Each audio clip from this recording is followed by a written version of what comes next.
ఆంధ్రప్రదేశ్లోని విద్యార్థులకి, తల్లిదండ్రులకి ఆగస్టు నెలలో నుంచే శుభవార్త ఉంది. ఈ నెలలో ఆదివారాలు, జాతీయ పండుగలు, మతపరమైన పండుగలు, రెండవ శనివారం వంటి కారణాలతో పలు రోజులు సెలవులు వచ్చే అవకాశం ఉంది. దీంతో విద్యార్థులు ముందుగానే తమ చదువు, కుటుంబ కార్యక్రమాలు, ప్రయాణాలు ప్లాన్ చేసుకునే అవకాశం ఉంటుంది. ముందుగా గమనిక, ఈ సెలవులు ప్రభుత్వం, విద్యాశాఖ లేదా సంబంధిత విద్యా సంస్థలు జారీ చేసే అధికారిక ఉత్తర్వుల ప్రకారం మారవచ్చు. కాబట్టి మీ స్కూలు లేదా కాలేజీ నుంచి వచ్చే అధికారిక ప్రకటనలను తప్పనిసరిగా పరిశీలించండి.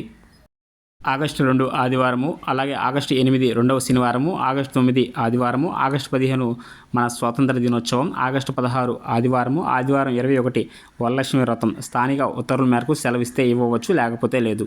అలాగే ఆగస్టు 25 మిలాదున్ నబీ ప్రభుత్వ ఉత్తర్వుల ప్రకారం. అలాగే ఆగస్టు 30 మళ్ళీ ఆదివారం. ఆగస్టు నెలలో మొత్తం 31 రోజులు ఉంటాయి. అందులో ఆదివారాలు, జాతీయ పండుగలు మరియు ఇతర ప్రత్యేక సెలవులు పరిగణలోకి తీసుకుంటే స్కూలు సుమారుగా 21 రోజుల పాటు మాత్రమే పనిచేసే అవకాశం ఉంది. అయితే స్థానిక పరిస్థితులు, ప్రభుత్వం జారీ చేసే ఉత్తర్వుల ఆధారంగా ఈ సంఖ్య మారే అవకాశం ఉంది.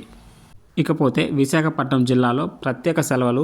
సింహాచలం వార్షిక గిరి ప్రదక్షిణ సందర్భంగా విశాఖపట్నం జిల్లాలోని ప్రదక్షిణ మార్గంలో ఉన్న కొన్ని ప్రభుత్వ, ప్రైవేట్ పాఠశాలలు మరియు కళాశాలలకి స్థానిక పరిపాలన ప్రత్యేక సెలవులు ప్రకటించే అవకాశం ఉంది.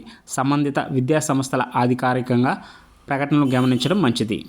ఇలాంటి మరిన్ని ఎన్నో ఆంధ్రప్రదేశ్ అప్డేట్స్ మీ దాకా రావాలనుకుంటే ఇప్పుడే మొబైల్లో మన ఛానల్ సబ్స్క్రైబ్ చేసుకోండి. అలాగే లైక్ చేయడం మర్చిపోవద్దు.